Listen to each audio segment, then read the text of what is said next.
আসসালামু আলাইকুম। জীবনটা সেই উপন্যাস যার শুরুটা খুব সুন্দর হয়, খুব মধুর হয়, যার শুরুটা মায়ের কোলে হয়। জীবনটা থাকে খুব আনন্দ ঘন, সেখানে কোনো দুঃখ থাকে না, কোনো কষ্ট থাকে না, থাকে শুধু ভালোবাসা আর ভালোবাসা।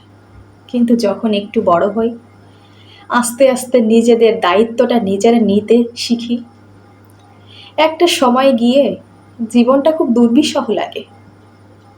জীবনটাকে বয়ে নিয়ে যেতে খুব কষ্ট হয়। ভাবি কেন এই ছোট্ট জীবনে এতটা কষ্ট আল্লাহ শুধুমাত্র আমাকে দিয়েছেন।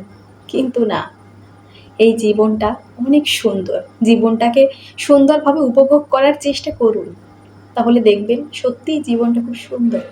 এই সুন্দর জীবনটা শুরু তো আছে, কিন্তু শেষটা কোথায়?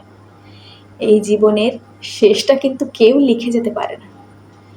শুরুটা সবাই জানে, কিন্তু শেষটা কেউ জানে না। যেটার শুরু আছে, যেটার শুরুর উপন্যাস আছে, কিন্তু শেষের উপন্যাসটা, শেষের পাতাটায় কি লেখা হবে সেটা কেউ জানে না। ধন্যবাদ সবাইকে।